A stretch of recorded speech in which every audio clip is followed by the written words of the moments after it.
Activision hates James Bond developers. After they took over the license from EA in 2006, that very quickly became clear. Every one of their major titles with the franchise resulted in either the closure of the studio or them getting pushed into the Call of Duty machine. It happened with Bizarre Creations after Bloodstone. It happened to Treyarch after Quantum of Solace. It happened to Raven after the cancelled 007 Risiko. And it happened to Eurocom after 007 Legends. It's shocking, really, and maybe would have been a great way to illustrate a point later in the episode, but I think it's a great way to set the tone and come out of the gate strong in a way that resembles what the Bond franchise does in film. I mean, I've been working on this video for well over a year, and I know that at least 2 other larger YouTube people are going to try and review this around the same time I am. So if I imitated nearly 60-year-old franchise's habit of starting out with a literal bang, I should probably be good. In a lot of ways, Eurocom got lucky. They made Goldeneye Reloaded as well, and I guess sort of also the exact same Goldeneye game on the Wii before it.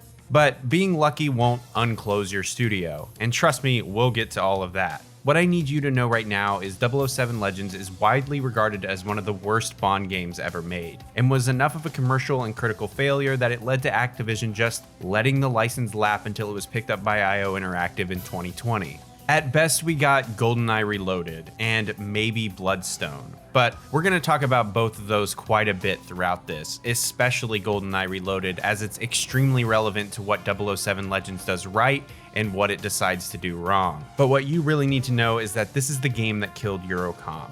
This is how the Bond franchise honors its legacy, and this is how Bond games end. Not with a bang, but with a whimper.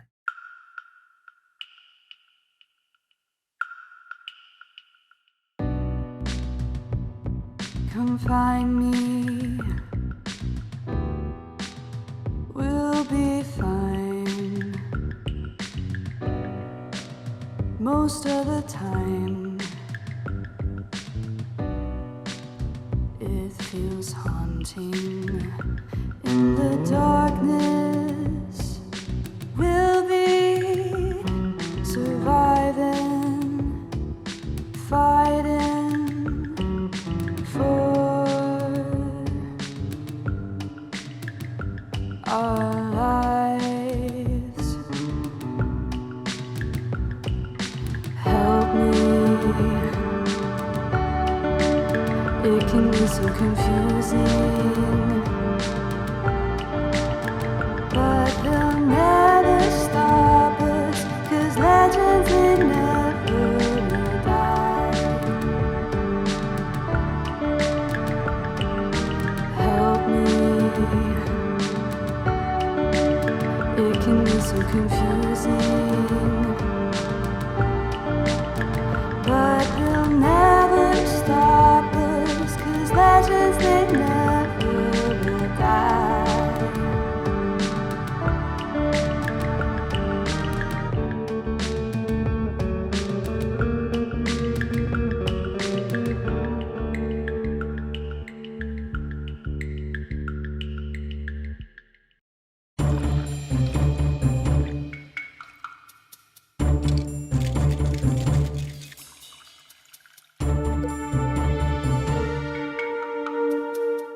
Bond is a franchise dependent on its formula. Even in its infancy, as pulp novels written by a former naval intelligence officer, the formula is still there. Maybe that's a result of Bond and Fleming's distinctly particular tastes and preferences. That's just awful. From brands of watches to which characters live and or let die, it's a franchise whose unique tropes make them comfortably predictable, even when it decides to be a blaxploitation film, a drug film, or even a science fiction romp. And that helps keep the franchise moving forward. But that rigidity makes Bond's legacy a challenge, because it's always moving forward, recasting its protagonists and antagonists 3 times in a row.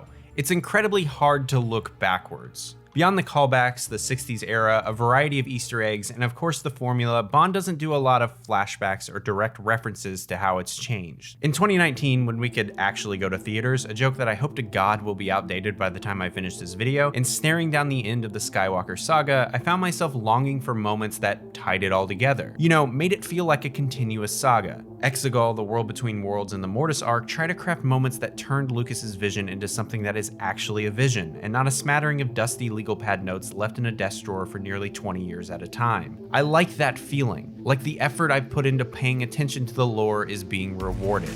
Bond doesn't really do that, and I'm honestly kind of glad. Maybe that's because the series has always been kind of just junk food for me, something I savor on special occasions and refuse to think too hard about. Wait, this video's how long?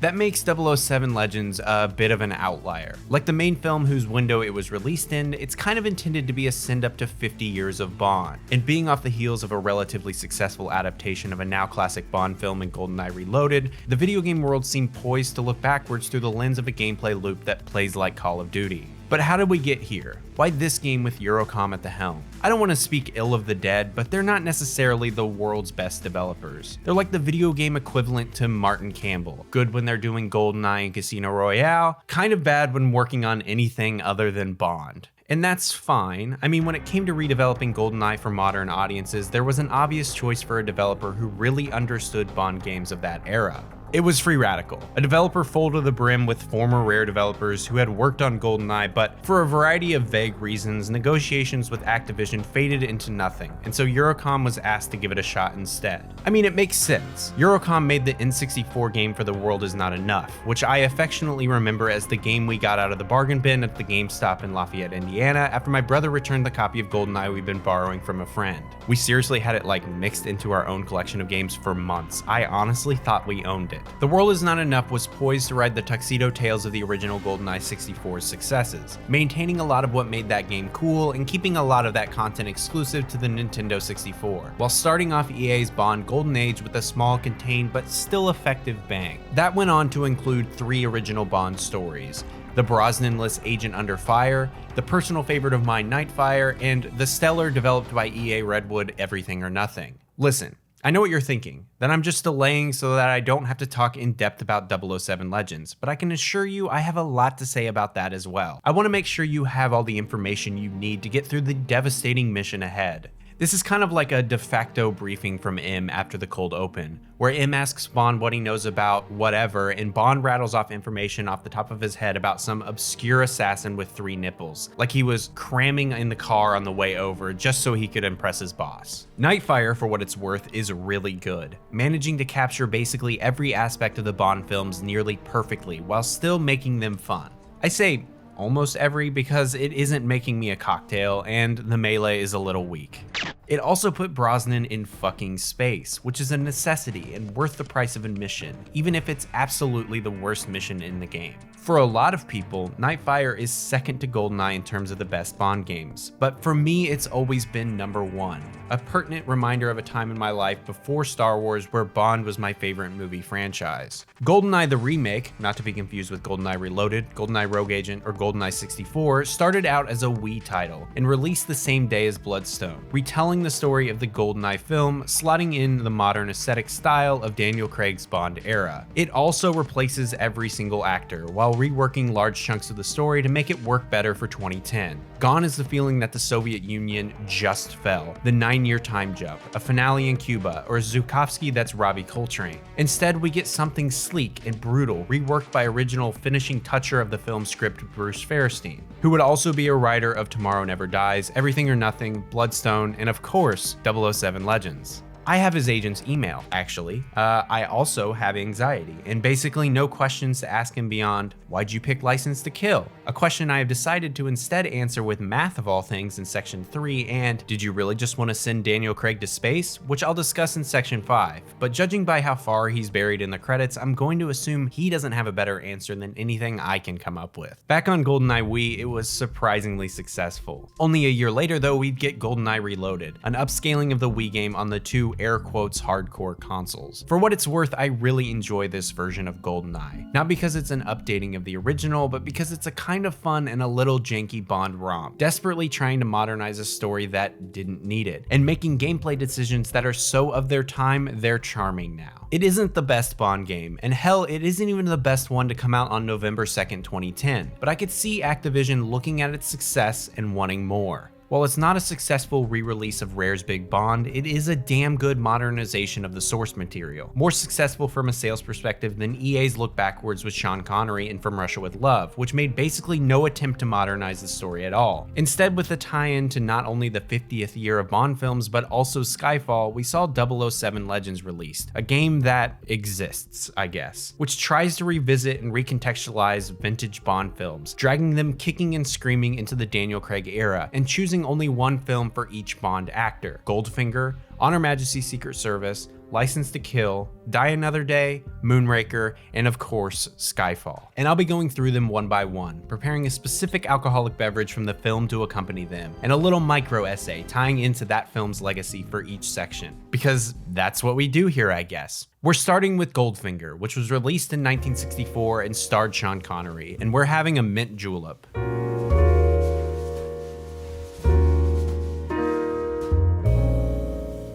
Listen, James Bond has come unstuck in time. James has gone to sleep a secret agent in Istanbul and awoken in Miami Beach. He has fallen into a river in 2012 and came out the other side in 1964. At least, sort of. Hope you like that little bit of Vonnegut there. Upon being shot off the top of the train in the opening to Skyfall, 007's life flashes before his eyes, and we enter the world of Goldfinger, discovering the body of a gold-painted Jill Masterson dead.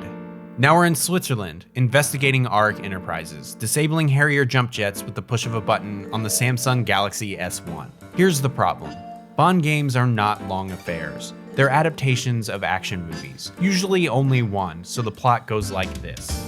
007 Legends is an adaptation of 6 movies in the same amount of time. We are not going to have a rising action or building tension. We're going to have pieces of plot strewn wildly about, and we are going to be in an absolute free fall from a narrative perspective. As we open on Goldfinger's facility, toppling Harrier jets in Switzerland, I immediately found myself wondering where this was in the movie. My best guess was in and around the DB5 chase that results in Bond's capture, but it's a little different. Instead of a gadget-filled action set piece with a kick-ass car, we have an all-out assault that somewhat resembles Bond snooping about at Goldfinger's Kentucky horse facility. I'm not gonna call it a stud farm, thank you very much. But again, it's an all-out assault that lasts for a very long time, with very little to break up the main action, making for admittedly an exciting but very wonky start to the game. That's mostly because the majority of levels take place towards the second to third acts of the film, these plot turning points where the stakes become clear and the action begins to ramp up. But in a game based on a heavily formulaic franchise, that's kind of a problem.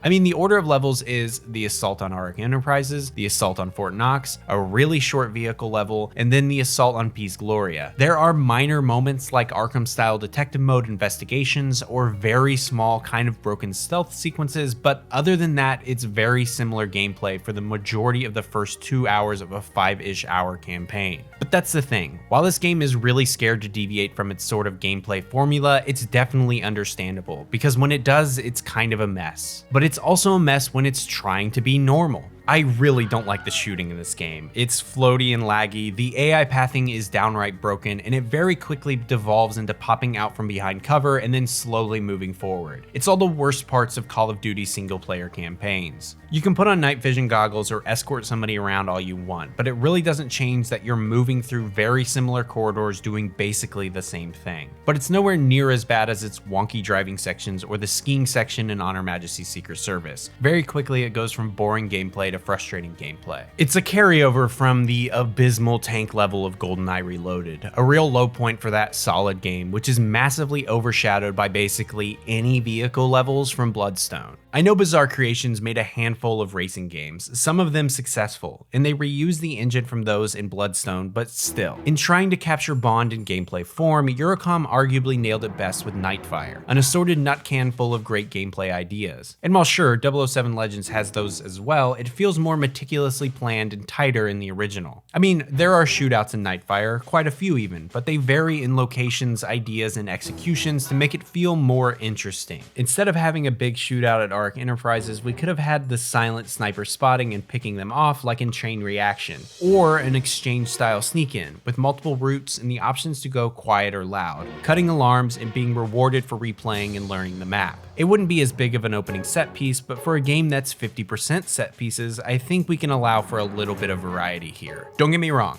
I think there's room for this type of gunplay even in Bond. And even Goldeneye Reloaded had this problem, frequently turning failed stealth from tense moments into flat shootouts almost as often. And while neither game has as powerful feeling weapons as Nightfire, Goldeneye's more deliberate enemy placement and more varied level design really makes it feel much better. And considering how often Legends feels like it's reusing assets from Goldeneye, that's kind of a surprise. It's a bit of a double-edged sword for Legends though. On one hand, it does have more gameplay variety than Goldeneye, but on the other, Legends is more unwilling to do more with that variety. That may be in part because Goldeneye is structured like an actual narrative, but it chooses to have tight corridor nightclub shootouts, frantic sniper missions through the statue park, or a natural progression between sneaking and shootouts during Severnaya. While Legends has very rigid, very defined points where the gameplay changes because it thinks it's supposed to. Suddenly you're trapped in one room fighting off endless waves of henchmen instead of having forward momentum. Or suddenly it's time to put on your night vision goggles and shoot 1 or 2 enemies per room compared to the usual 15 or 20. Perhaps that has something to do with GoldenEye Reloaded borrowing from its 64 predecessor. I mean, that's part of the reason why Bond goes to Severnaya at all in the remake, but I feel like that's a little unfair.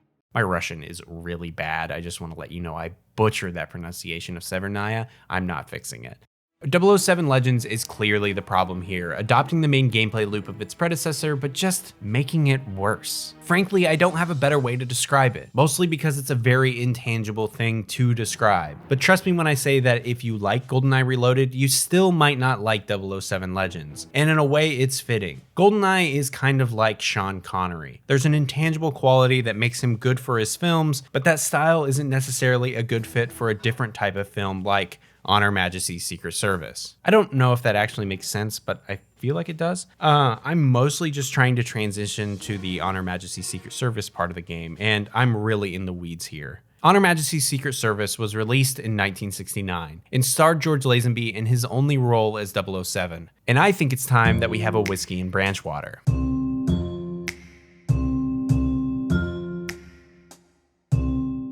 If you're going to pitch this idea of a 50-year send-up to Bond in video game form, with one Bond film being used for each actor, On Her Majesty's Secret Service might be the only film that we agree on.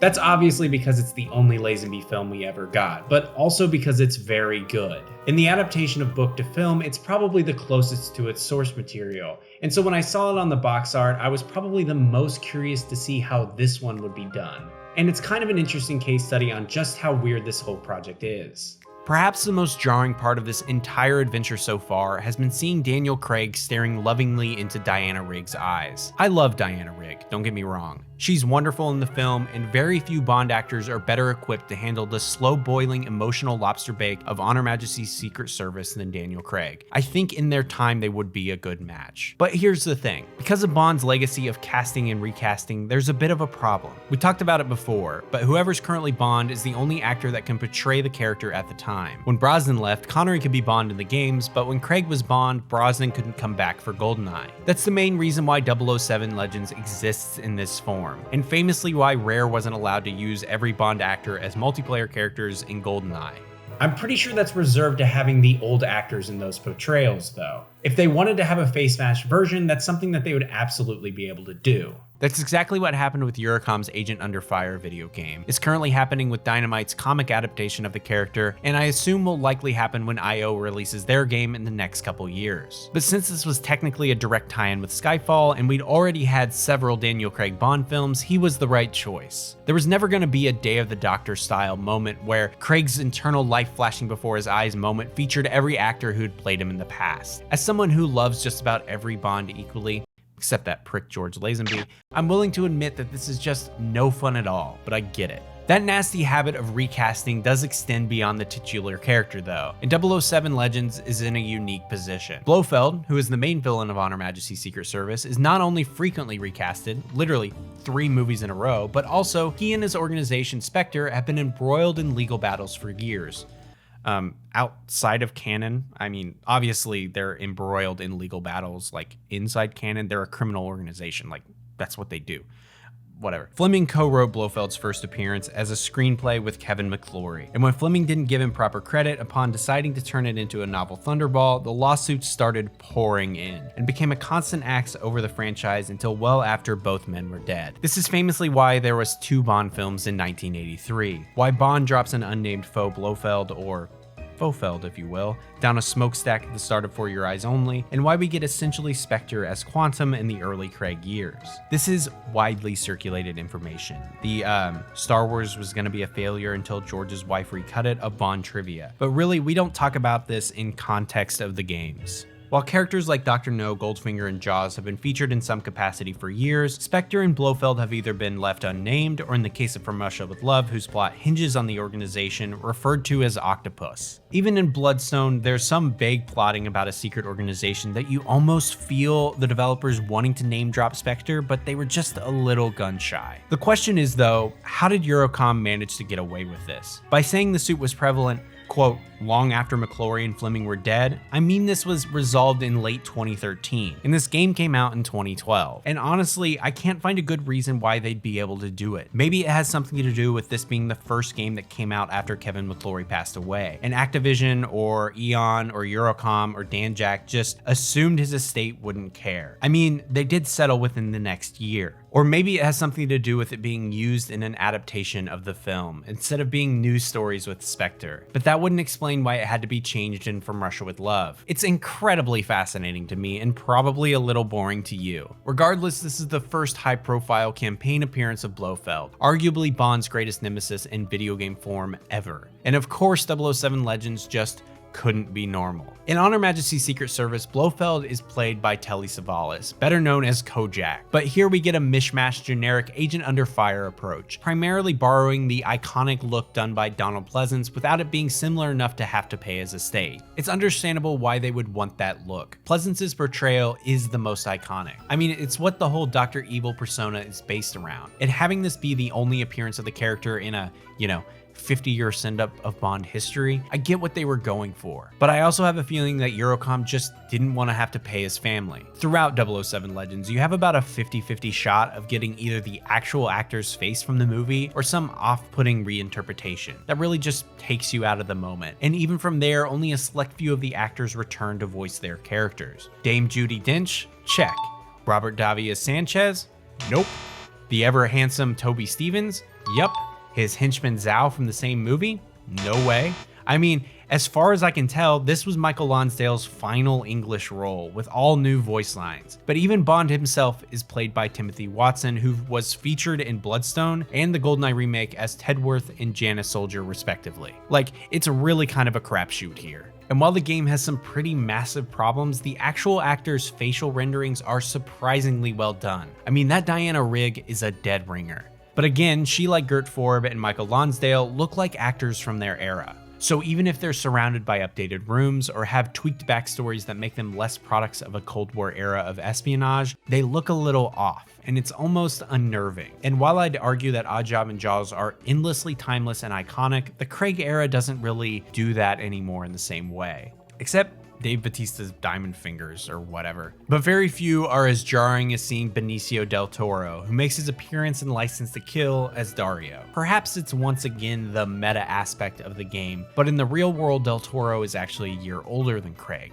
And despite this, we get Bond at perpetually 40 and Del Toro at clearly 21. It's extremely tricky. That being said though, I do want to give him credit. There's an opportunity here to iron out some of the issues here. We can finally have a constant Felix Leiter. And while it isn't the absolutely stellar Jeffrey Wright, it is enough to feel at least a little bit better when he appeared as a teammate in Goldfinger and is injured in License to Kill. It creates a through line that isn't there in the original film. And while I wouldn't say it's an improvement, it does satisfy the canon consistency checkbox that I think is one of the fundamental appeals of this game. I mean, that would be if it decided to actually be comprehensible. It doesn't help that a lot of the story is basically raced through to get to flimsy action set pieces like we talked about before. I mean, the On Her Majesty's Secret Service section starts at a point that I would guess is almost an hour and a half into the movie, not giving room for any real character work to be done between two actors who are almost exactly 30 years apart in age. Instead, we're participating in a partially on rails version of the ski chase that ends with Tracy's capture. And while it is the first real vehicle section, if of course you count skis as vehicles or not, it feels really bad. Not only are you wrangling the terrible first-person shooting of previous levels, but you're also trying desperately to avoid obstacles. It only really has a certain range of left to right motion, but it doesn't really give you any visual indicator of how far that is, frequently leading me to points where I think I can make it around a tree, but end up crashing into it, and then I have to watch as Tracy gets further and further away. While I was working on this video, I decided to familiarize myself with the Call of Duty franchise, and this feels directly influenced by the snowmobile section of Modern Warfare 2. But where that is a high-octane reward to some meticulous gameplay that's short and relatively imprecise, this feels way more complicated while also being way too similar to the main loop. I mean, of the action beats from this film, I can't help but feel like this one maybe wasn't the right one, and considering how frequently we're making big structural changes, I maybe would have preferred something at the hotel in the opening, or something where we could get like a true introduction to Tracy. I don't know.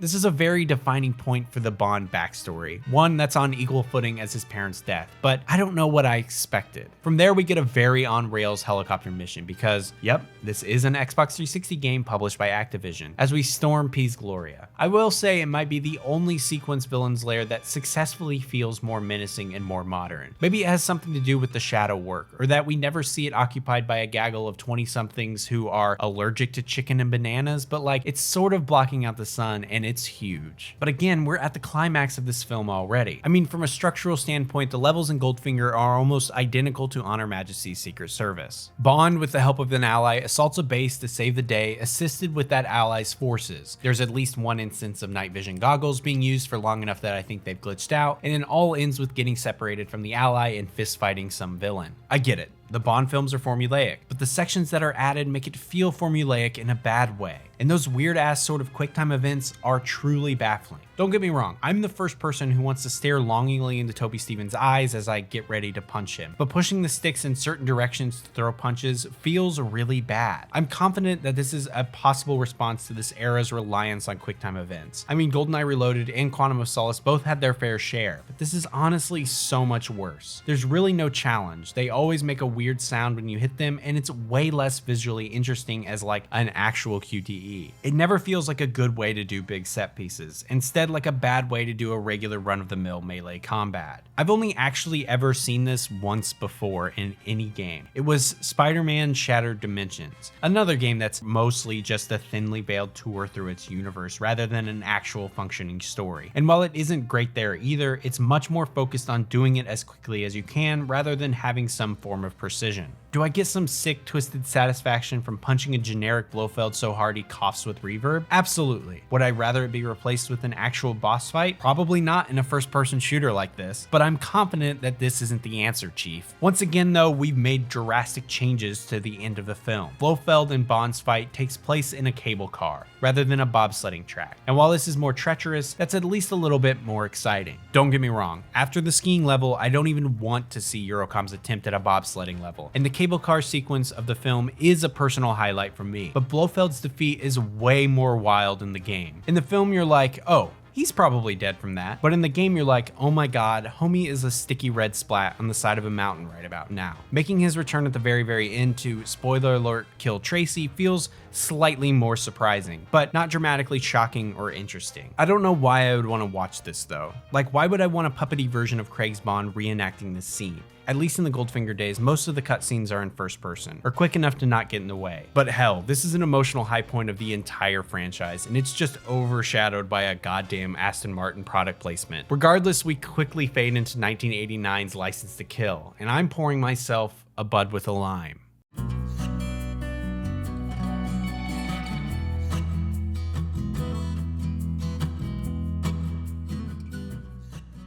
In 1987, The Living Daylights would be released to theaters, starting the short tenure of Welsh actor Timothy Dalton. This would be one of 2 films he'd release before the Bond films would go on hiatus until picked up by Brosnan. In 2017, I, a 23-year-old man, would watch it for the first time over Thanksgiving break, sitting on my parents' living room floor by myself before driving back to Muncie, Indiana, and preparing for a Black Friday shift. It was the first time I'd seen Timothy Dalton as James Bond. Instead, he was undercover Nazi actor Neville Sinclair from The Rocketeer or the slasher of Price's Simon Skinner in Hot Fuzz. Around 10 months later, I'd watch License to Kill at 2 a.m. in the dark with headphones while my partner slept in the other room. something that was all too frequent for me at the time, as I had just graduated college, had recently discovered firsthand how bad my depression actually was, and frankly had no idea how to handle it effectively. This was coincidentally the last Ian Bond film I hadn't seen. When I was between the ages of 10 and 14, I would check out a handful of VHS copies of Roger Moore, Sean Connery, or Pierce Brosnan films from the library, and watch them in the computer room in the back of the house with the door shut, while my parents hosted Bible study in the other room. Dr. No and Man with the Golden Gun were my favorites. Over the past few years, The Living Daylights has become a film that has quickly risen in my Bond film ranking, comfortably in the top 10. License to Kill, however, remains somewhere towards the lower middle. I'm telling you these anecdotes for two reasons. One, I want to make it clear that I don't really have any nostalgia for the Timothy Dalton era. And two, I want to illustrate that my experience with Bond into adulthood has largely been a solitary experience. Very rarely, if ever, did I sit down with my college roommates and watch a Bond film, whereas about every Star Wars was comfortably in rotation. Star Wars was always an explosion of conventions, midnight screenings, and video making that it's always been something I enjoy with people. Bond has never been like that. In fact, while I've been working on this project, my partner has frequently begun to sit down and watch the older Bonds with me, fascinated by how fashion, set design, and cinematic conventions have changed. And it's a weird feeling. I haven't really had that experience since going to see Quantum of Solace in the theater with my mom, or watching Bond marathons around the holidays on Spike TV with my dad and brother when I was probably a little too young for them. Beyond some of the big ones, I really don't have a huge frame of reference on which Bond films are loved and which aren't. And even the ones I love frequently changed based on the time of day, the direction of the wind, or just how tolerant I'm feeling of that prick George Lazenby. So when I say that I love The Living Daylights substantially more than License to Kill, I have no idea whether or not that's a hot take. My only cultural reference for the films is that License to Kill was the movie that the Menendez brothers claimed to have seen when they instead, did some killings without a license. However, I think The Living Daylights is a much more Bond-feeling film. A better choice for a game that's, intended to be a send-up to 50 years of Bond history, and yet instead we get two extremely short License to Kill levels. And I think that's a bad call, and with my good friend Mr. Mathematics, I intend to prove it. But first, a subsection. There are a handful of reasons why 007 Legends may have chosen License to Kill instead. The obvious being that it's a much more personal film. As I mentioned before, the game chooses to place the death of Tracy right up against the death of Felix's wife. That feels a lot like something that Daniel Craig's Bond would encounter. Additionally, we get to see the same Felix Leiter, real-life PS2 character Dmitry Goritas, in Goldfinger as we do in License to Kill. Something that, as I mentioned before, isn't true of the films. On top of that, the finale of License to Kill is much bigger, full of truck chases and layers. And considering how 007 Legends is obsessed with doing slightly tweaked versions of the same types of climaxes, I can understand that it's much more appealing than The Living Daylights' final moments, involving famous B-movie actor Jodan Baker as Brad Whitaker, a name more fit for a John Grisham character than a Bond villain, playing with an HO scale model battlefield of Waterloo. Don't get me wrong, I'd love to see them at least try to make a level out of this, because then it would mean I would get to punch the shit out of famous B-movie actor Jodan Baker, who seems like a really nice guy, but I get why we didn't get that. I will say that it likely isn't because famous B-movie actor Jodan Baker played a different character in Goldeneye as well, because Goldeneye Reloaded uses all new actors and doesn't even include the character of Wade that he plays there, who, if I'm being honest, ironically feels like a replacement for Felix in the Brosnan years because they had just fed him to sharks a few films prior and already had one ally with a bum leg. My knee aches every single day. Twice as bad when it is cold. You any idea how long the winter lasts in this country? Huh? Come on, Dmitri. Well, it depends. Silence! Aren't you glad I gave you that rundown of Goldeneye Reloaded like 20 minutes ago? I'm really glad you were paying attention there. Speaking of things that are a bit hard to adapt, the whole middle section of The Living Daylights involves Bond in Afghanistan, fighting against the Russians alongside members of the local Mujahideen, a sort of catch-all term for Islamic freedom fighters who in Afghanistan had ties to Osama bin Laden, and in a far too simplified Western narrative, air quotes, became Al-Qaeda and or the Taliban. And while I'm not qualified to have detailed conversations about this, and while it is my understanding that Cameron Shah is more loosely based on the pro-Western, anti-Taliban Afghani military commander Ahmad Mossad, who was assassinated by the Taliban 3 days before 9/11, I can understand why Eurocom didn't want to touch that. And if they weren't going to do the Waterloo bit, this was the part of the movie that has perhaps the biggest set pieces. I mean, look at this stunt. In a lot of ways as well, License to Kill is a back-to-basics Bond, returning the character to the dime store and introspective Raymond Chandler type he was in the Fleming novels. If we can't capture the Dalton era properly, which admittedly is very similar to the Craig era in a lot of ways, maybe we can properly capture the literary Fleming era, as License to Kill borrows at least more than a little bit from the not overtly racist parts of Live and Let Die, down to the notes left on Felix's injured body. It's pulp spy novel by way of Miami Vice, and it's hard not to appreciate the idea of having a massive layer gadgetry and literal ninjas alongside a drug kingpin and televangelists. And I mean, look at this stunt. 007 Legends doesn't really capture any of that, of course, but thankfully at least an iota of the gameplay variety you've come to expect rears its head with the introduction of the pin/dart gun gadget that I honestly kind of love. It feels satisfying to use, the ammo is limited enough to make it feel strategic, and most importantly, it's an actual gadget worth using. It's more effective than the PPK in a stealth situation, but has its own unique challenges.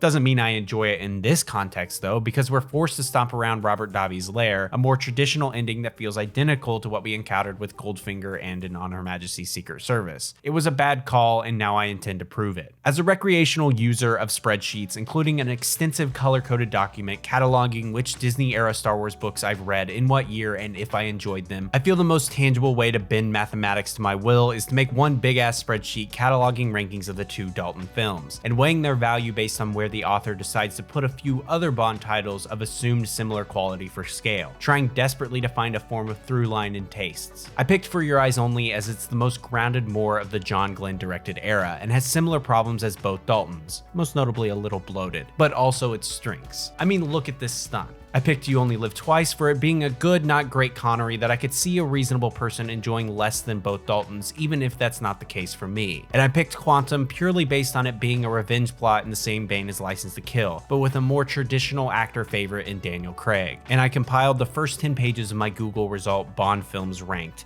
picking around 51, giving no real regard to their criteria. One of those were for the villain, which I counted for simple scoring, but left out for the harder math stuff because it didn't make for an even 24, and a song ranking, both of which I think are justified in determining the merits of a Bond film. I did all of this while multitasking a back-to-back rewatch of The Living Daylights and License to Kill to remind myself what I liked and disliked about both movies. About halfway through, I became confident I wouldn't really see a trend, but I did realize how spread out opinion on these films actually are. Polarizing is perhaps the right word, especially for License to Kill, which was ranked at 23 by The Guardian and number 1 by comicbookresources.com.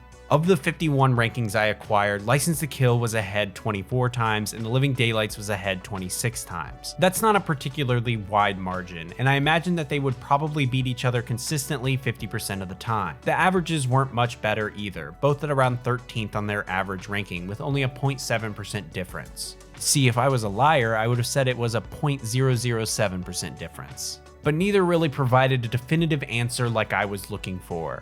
So instead, I turned to a little bit of clown math. Here's what I did. For each time one of the Daltons won, I subtracted the ranking number from 24, providing a higher the better style score. If License to Kill was 11th, it would have a score of 13. If it was 20th, it would have a score of 4, and so on. From there, I added a point for every one of the 3 Bond films added for scale it beat. I call it the I didn't want my time spent finding their rankings as well to be wasted bonus. I then added them up to give an overall score for both Daltons. And I tell you what, it felt like a lot more work than it should have, and I felt genuine fear that I'd have 2 extremely similar numbers at the end.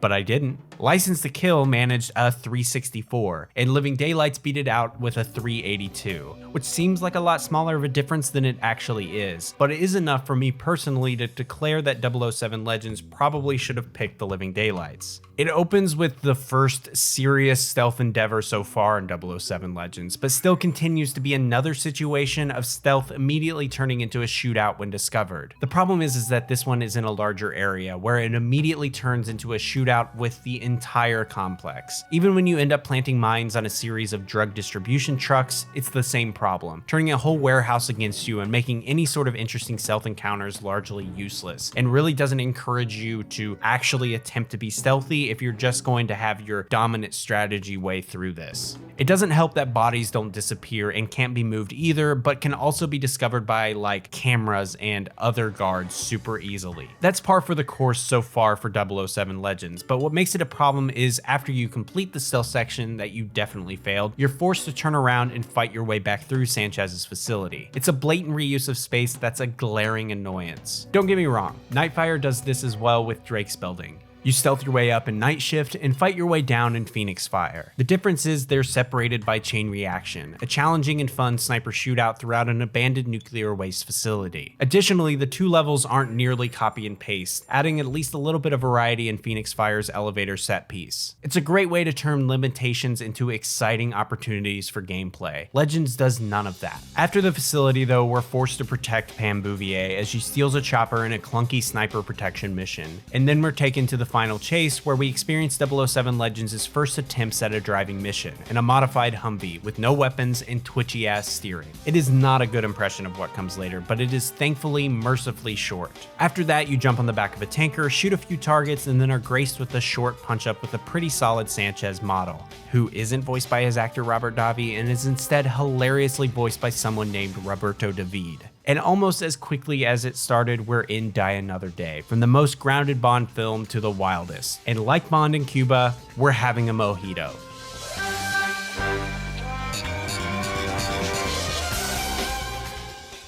In the discussion above, I really intended to show that 007 Legends made some less than traditional choices when it came to what films it decided to adapt. Brosnan era is the exception to that rule, however, as it existed in a time that popularized mainstream video game adaptations of Bond films. But Die Another Day never got one. EA had the license at the time, but with the success of Nightfire, it was clear that original stories were a better option. And as a result, we got Everything or Nothing instead from EA Redwood, being the last appearance of Brosnan as Bond, voice and all. In addition, Eurocom developed the Goldeneye remake already, and The World Is Not Enough N64 title back in the 90s, leaving them with only two options. Tomorrow Never Dies got its own third-person shooter on PS1, developed by Black Ops Entertainment and not Eurocom, so it was technically an option to an extent, but really no film captures the confusing era of Brosnan's Bond as well as Die Another Day. And I'm willing to admit I'm more than a little nostalgic for it. During a trip to Castleton Square Mall when I was 7 or 8, I picked up a used, scratch-to-hell DVD copy of Brosnan's last Bond film for around $6. It was sitting in one of those clearance used carts outside, and I vividly remember it setting off every alarm in every store we went to after, embarrassing me in front of Walden Books employees I was desperate to impress. It was until college the only Bond film I owned, and while I don't think it's a very good movie, it definitely has its charms. I think both Rosamund Pike and Toby Stephens are distinctly watchable, even if their characters and plot make no sense. So when 007 Legends opens its Brosnan section with a party at the Ice Palace, I'm all in. It's a tad ironic to me, considering the film's reputation, that Die Another Day is a bit of a high point in this game, and that's purely because it's the second newest of the films we've seen so far. We get 2 of the 3 main villains and not a peep of that Madonna song, because it's new enough to still be expensive to license, but also because it's not very good. We also have an aesthetic that's more closely aligned with the film as well, because it takes place in a mostly contemporary setting. The Ice Palace, like some of the faces, show genuine effort and feel much closer to a straight adaptation, which is a nice change of pace from the likes of Goldfinger earlier. I mean, it is throwing me a bit of a loop, as there are only about 3 different patron models floating around this party, and Jinx is played by, not Halle Berry? I mean, she's a good call for Jinx, as her line readings are fucking painful, but it's still super weird. But on the other hand, I kind of find myself struck by nostalgia. As someone who views the Brosnan era as the golden age of Bond games, it's really nice to be here. Regardless of your opinions of the films themselves, having direct tie-in video games in Bond and beyond are more of a rarity than anything these days. That's at least partially why I find the Quantum of Solace game somewhat charming. It's distinctly tied to my hype around the film. Perhaps the reason why I think of Brosnan first when I think of Bond is the video games. When we got our GameCube, Nightfire was one of the first games we got, and its inclusion of things like the Vanquish and a level-headed treatment of Roger Moore-esque absurdity was the impotence for me falling in love with Die Another Day as a kid. It wasn't the first Bond memory I had by any means, but it was very early, and it's hard to deny that Brosnan's games were at the top of the pile. In the same way that I feel that License to Kill offers a solid facsimile for the novels, Die Another Day's section provides a subtle reminder of the era after Goldeneye and Bond games. Perhaps that's purely aesthetic, and regardless of the absolutely terrible controls, there's something charming about returning to a driving segment behind the wheel of a new Aston Martin. Something that feels like it was hinted at during the Honor Majesty Secret Service section with that blatant product placement, and the extremely brief car chase of License to Kill. At the same time though, Die Another Day is maybe the only one of these movies that doesn't have a send in the Marines moment. Maybe it's because Brosnan was really tired at the time, but its second half really doesn't have that many serious set pieces beyond the car stuff, so we're naturally stuck with another kind of subpar sneaking mission. This one's worse though, because the alarm system is wonky as fuck, and the weird way that every enemy immediately knows where you are when you get caught is just frustrating. The game wants you to slink around, and I'll be damned if I didn't fucking try. For sure the footage does not show it, but I tried. I fucking tried over and over again to get it right, and it is just not worth going back through for footage. And then you encounter that weird ass room full of lasers, because lasers were in, I guess, that Bond slowly fistfights through with Mr. Kill. But this time it's Zhao, and he just gets thrown out of a window, and that really bothers me. It doesn't really have that same like cool ending and subversion of the Goldfinger scenes here. And this honestly kind of bothers me more than them changing Goldfinger and Honor Majesty's Secret Service. And then once again, you're expected to fight your way out of the same room the developers think you just snuck into, but you probably didn't sneak through, so it just feels like the same level in reverse with slightly more armored enemies. It's a frustrating way to play a game. At least, thankfully, there's a shootout in the Ice Palace. I didn't expect Eurocom to let that set go to waste. It feels a little reminiscent of the nightclub mission in Goldeneye a bit without the great ambience of the Dead Mouse Cascade song I Remember. Sorry, I Remember was the name of the song. That whole sentence was written weird. That level though spends too much time backstage. At least 007 Legends, we're all up in it. Is that the only thing that Legends does better than Goldeneye? Well, probably. After that though, we find ourselves finally behind the wheel of the Aston Martin, literally racing through the back half of the film. It's fine, actually. You get gadgets this time, which you didn't get in License to Kill, but they're kind of lame ones, like threat detection and traction control, things my mom's Honda did in like 2005. It's hard to not directly compare this to the likes of Nightfire's 4th level, Enemies Vanquish, involving an ice chase with a pressing time limit. What's different is in Nightfire, Bond has felt a bit like he's on the back foot up to that point, making daring escape after daring escape. But in Enemies Vanquish, you finally feel powerful. Still on the edge of control, sure, but it's a highlight of every other vehicle level that game has. It equips you with tools that are effective against a variety of enemies. Here though, the less than tight controls, the way that Zhao is your only enemy, and the way that gadgets take far too long to get a good lock feels fucking wrong. I mean, compare these two missile firings.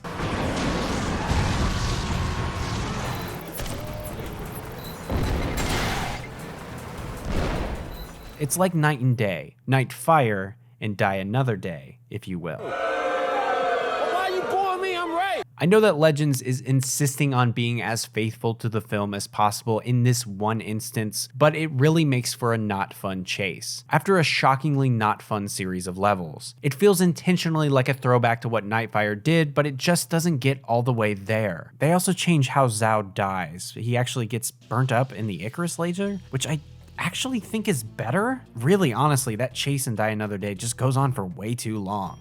But we're also spared that extensive sequence of Michael Madsen trying to get his spin-off by just driving straight into the back of the plane where the climax takes place right after the Ice Palace. I mean, that's one way to make a too long film a little leaner, and a good way to give it stakes. I'm honestly kind of impressed to see it get to the ending that quickly, and while it keeps the climax as brief as possible, I can't help but appreciate it a little bit. Even if the wonderful Toby Stephens is absolutely phoning it in on his lines. I mean, his re-recorded voiceovers are just abysmal and lack the energy from the actual film where he's the only actor who has a pulse, honestly. You see, Mr. Bond, you can't kill my dreams.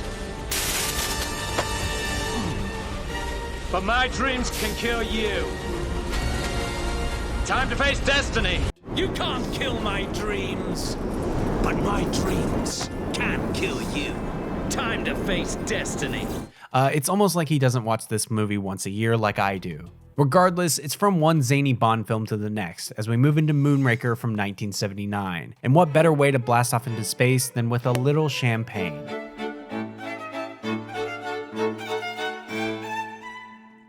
In starting the planning process for this video that was rapidly becoming one of the largest projects that I've ever undertaken, it was obvious that Moonraker would be a bit of a highlight.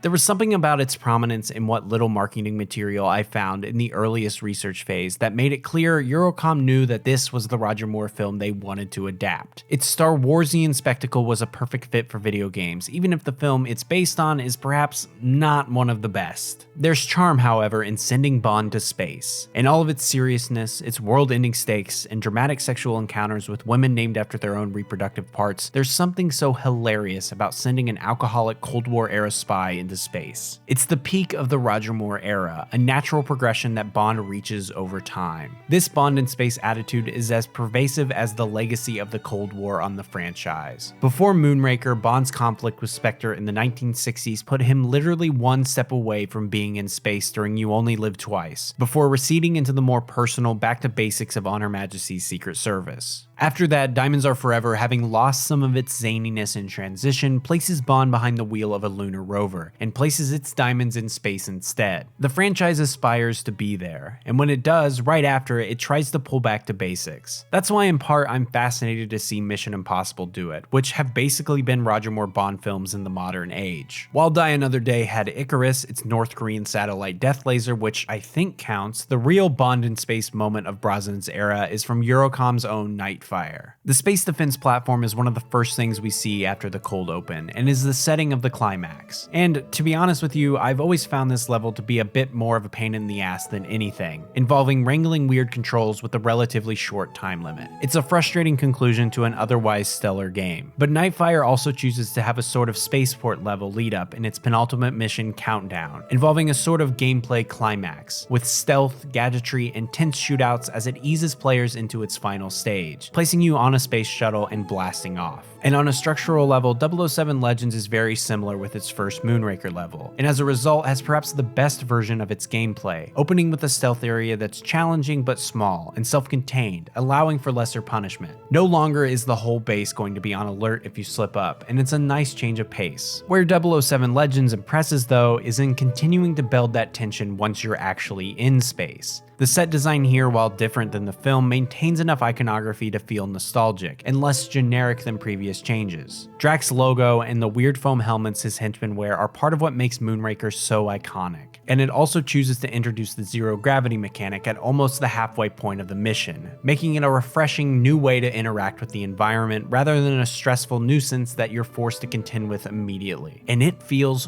fucking good. I'm kind of ashamed at how much this far into the game I finally fucking loved a mechanic and how it felt. Guns like the Moonraker laser are a nice throwback and combine together to create a distinctly unbond but nonetheless unique feeling shootout. Taking cover behind floating objects feels good. Shooting enemies is challenging but fun. It genuinely feels like Eurocom actually learned their lessons from the flaws of the Equinox level in Nightfire, and I'm forever thankful. It's a high point, even if it changes the story for the worst. I mean, there's no Dolly here. Like, why are we even doing Moonraker at that point? What we have on our hand is a genuine good moment, one that goes beyond the joke of overly gritty Daniel Craig floating in space without a care in the world. In a review that feels equal parts long as it does critical, I really want to kind of take a moment to appreciate the rare instances where 007 Legends shines. Because Eurocom are no slouch. They're a studio that clearly enjoys working on a franchise like Bond with such an incredible legacy, and I want to make sure that for a brief moment they get the credit they deserve. For example, while we're still talking about Moonraker, there's something absolutely hilarious to me about hearing Oscar Award winner Harvey Weinstein tattoo on the butt haver Dame Judi Dench saying the name Holly Goodhead. I can just picture her on the eve of her last days in the Bond franchise saying that line in a shady voice booth as she and the engineer cringe quietly at the unsubtle joke of the name, and feeling a slight sense of relief that she was born perpetually 65 and entered the franchise in a time when it was at least a little bit better. Don't get me wrong, she was in World Is Not Enough, which features a character named Molly Warmflash, a joke I don't get, and a character named Christmas Jones who was only named that because of its final line. I thought Christmas only comes once a year. Truly, I was born far too male to really unpack the sexism here, or to even tell you if any of these names are better or worse than Pussy Galore or God forbid Sylvia Trench. But when examining the Brosnan era, 007 Legends also borrows something kind of important as well. I've kind of creeped up on the edge of it a little bit, but the return of gadgets is also extremely nice here. For some reason, purely based on the rise of smartphones alongside the rise of Arkham-inspired detective visions, Bond games of this era have become far too dependent on utilizing whatever Sony Ericsson was hot at the time instead. Even in the early Craig films, Bond didn't even have a Q. In Skyfall, the idea of exploding pins was met with a, we don't really go for that anymore. But by having fancy gadgets disguised as everyday household objects like the dart gun pen or the ever iconic laser watch, it feels like the generation of, we don't really go for that, going for it one more time. And that's genuinely really refreshing. While I doubt that Eurocom knew that this would be the last Bond game, or that they knew that this was likely going to be the last game they would ever work on, it does in a way feel like they were trying to recapture their old glory. Which explains why the Brosnan and Moore levels are a bit of a high point. It's what's closer to their strong points to when they were in a golden age. I remember playing the campaign for Battlefront 2 a couple years ago and feeling a moment early on where I was relieved at playing a new to me Star Wars game. And I kind of had that moment with 007 Legends pretty late on as well. At the end of the day, a lot of my video game nostalgia is directly connected to Bond, and feeling them try weird ideas like this while still being a bit of a bland shooter is textbook to what the franchise does, and kind of a relief. Maybe it's something about the darker aesthetic of the Moonraker opening reminding me a bit of Goldeneye Rogue Agent, another not so good Bond game that I have nostalgia for, but it's better than nothing. I think that's a bad defense, one that doesn't earn a game any praise that they actually deserve, and instead feels a bit like a no prize. But here, in space, shooting Drax thugs floating outside of the space station, I kind of feel that. And hilariously, in its final moments, that Nightfire influence reels its head once again, with a carefully timed event involving shooting exposed parts of a weapon deployment system. However, once again, there's an element to fix mistakes, and while it's still the messiest part of the Moonraker section, it felt like an interesting challenge to end on. Drax is ejected from an airlock like in the film, and it feels like a pretty solid climax to a pretty rough Bond game. But it's not. We still have 2012 Skyfall to go through, and of course, I'm having a Heineken to drink. There have always been times when the franchise has looked like it was at its end. Whether it was a series of lawsuits and bankruptcies from MGM, or a time when the franchise was just not making good films, Bond has always had trouble in production. The movies have been around for a long time, and so it's only natural that it's seen a lot of forms. I remember feeling a tinge of existential dread while watching the Everything or Nothing documentary that happened for the 50th.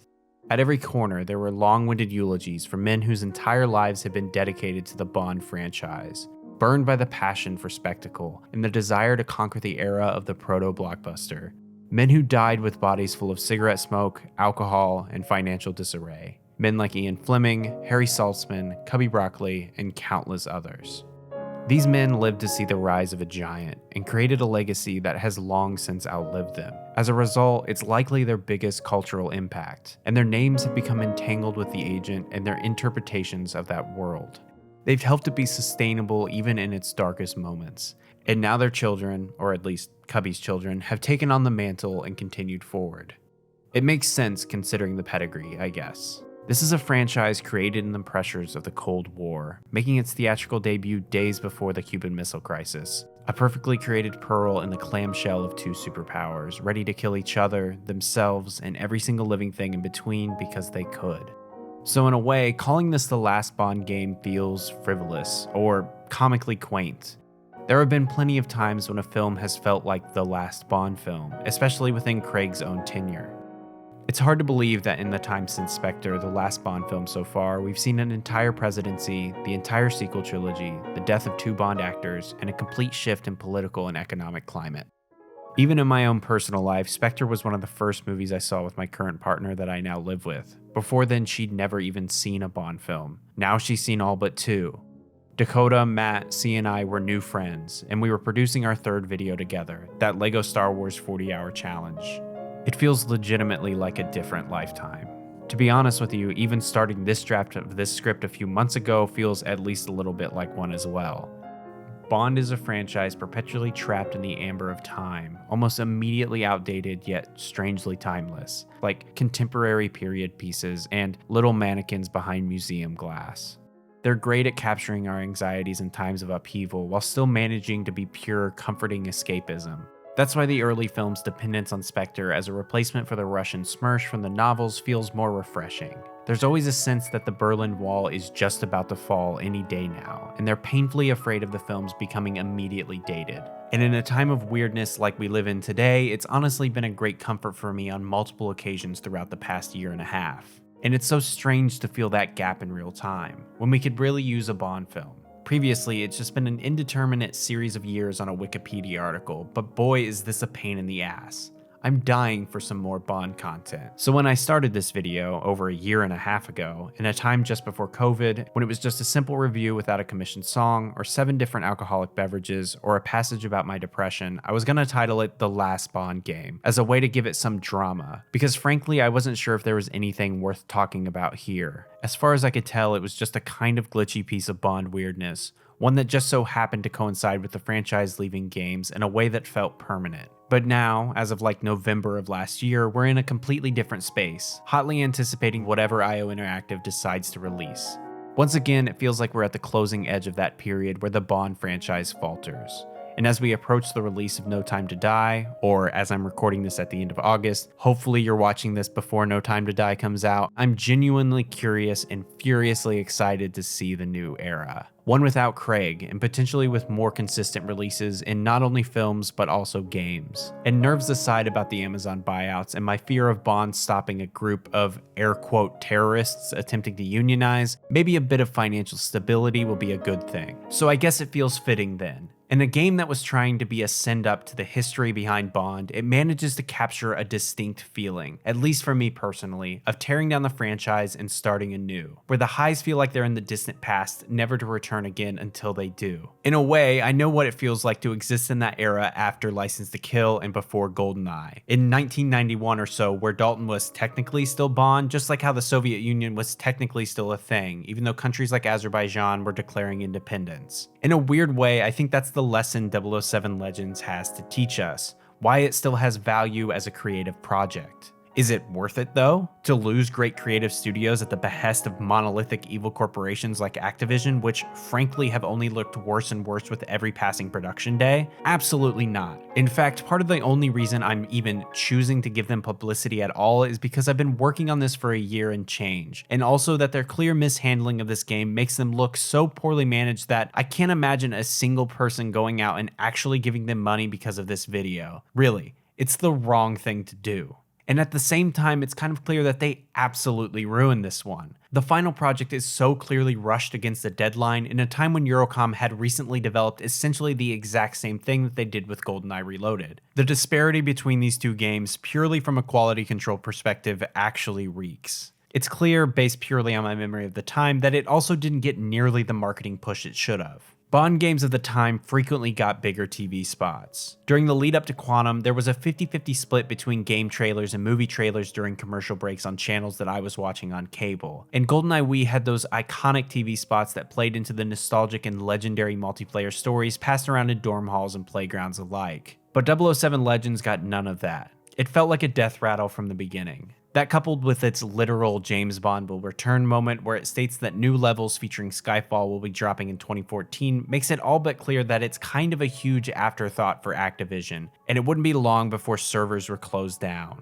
That's part of the reason why I'm so deep into this without even mentioning the Skyfall levels. They simply aren't here on the 360 or PS3 version. But only recently, after a year and a half in production, an offhanded YouTube comment has led me to the Wii U version, which has that little icon on the front announcing that it does in fact have those Skyfall missions. I wasn't expecting a wrinkle this late, and frankly was hoping to wax poetic as sort of a final conclusion. But instead, 1 week before when I originally intended for this video to come out, I'm playing through the entire Wii U version, just so that I can get footage of those Skyfall levels. Funny enough, Skyfall's mission opens before the 007 Legend flashback starts, choosing to have a full shootout in Istanbul at the beginning of the film. It's a little jarring and kind of frustrating that it just decides to abandon its framing device in its final moments. In hot pursuit of Patrice, we're forced into a vehicle section, one that features extremely wonky car designs and the controls of Honor Majesty's Secret Service skiing section, and we all know how well that went. After being shot off the train, we're transported to what I've always considered as Skyfall's visual high point in the fight with Patrice and the skyscraper. In the film, it's frantic, gorgeous, and tense.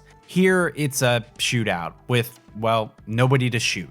And the one time the film has a great fist fight, Legends turns it into a traditional boss battle, and then it just ends halfway through the film. No Skyfall Manor, no chase through the tube station, no Silva at all. It's kind of really frustrating to get this far along to just have the biggest dud of a level here. I don't really know how to say this, but Moonraker was a way better ending. What I have here is a sour taste in my mouth, a frustrating end to a game that could have been good. And in a way, I think that Bond games stopping here and recentering is for the best. They clearly weren't selling, and they definitely weren't up to the standards of the classic, so I get why they'd won out. And I'm very glad, because if we continue to get these unpolished, unfinished, not cash grabs on a semi-regular basis, I probably wouldn't even play them. James Bond will return, into the world of video games hopefully soon. But it's probably for the best that it took him a while. 007 Legends is not the send up to 50 years of Bond it intends to be. It's a series of interconnected levels tied together by an easily forgotten framing device. And that's honestly kind of a shame. But thankfully, it got the franchise away from the problems that Activision creates, even if it was at too high of a cost. Thanks for watching.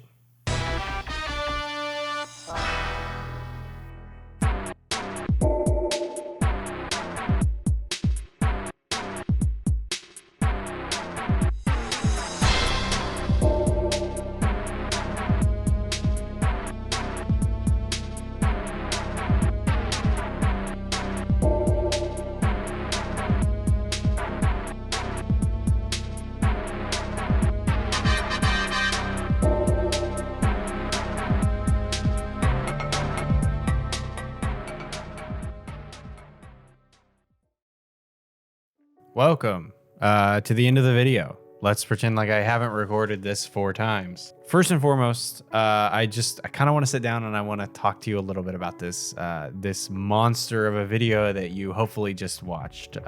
It's over. It's finally over. I know.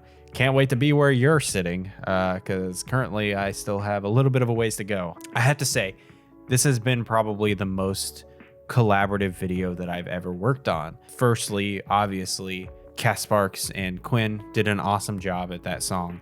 Super easy to work with. Couldn't have asked for a better experience commissioning a song like that. Additionally, because of how this kind of fell with No Time to Die and a lot of stuff that was going on in my personal life, it turned into more collaborative on the actual production side as well. Dakota ended up editing quite a bit of it, but this project would not be sitting here in your lap like it is now. Without him managing to edit the Moonraker section in like 2 days, which is sick. Additionally, C helped me shoot a lot of the cocktail stuff. They do super good work, and they're awesome, and they're a great shooter. I actually had to reshoot some of the stuff super late in the game, like 3 days ago, where it was just me and my partner, and let's just say that C added a lot of value to the original shoot because the second shoot did not go as well. But yeah, that kind of brings me to the next kind of thing. I have been doing some iteration of 1117 Studios for about 7 years. It started off in something called Squad Gaming, which when I met Dakota, he had kind of maybe not just started doing, but it had a really rockin' theme that I'm gonna play right now.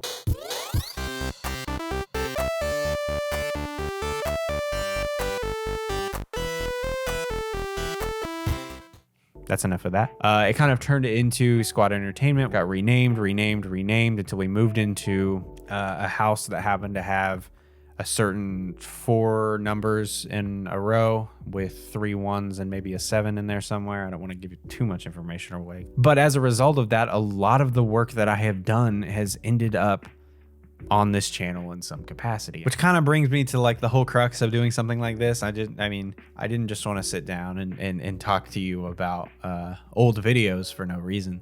I think it's time to kind of step away from 1117 Studios. First and foremost, I told somebody this, and the first thing they said was, "Are you and Dakota still friends?" No, absolutely not. No, yes. I think it's time to kind of step away and try something new.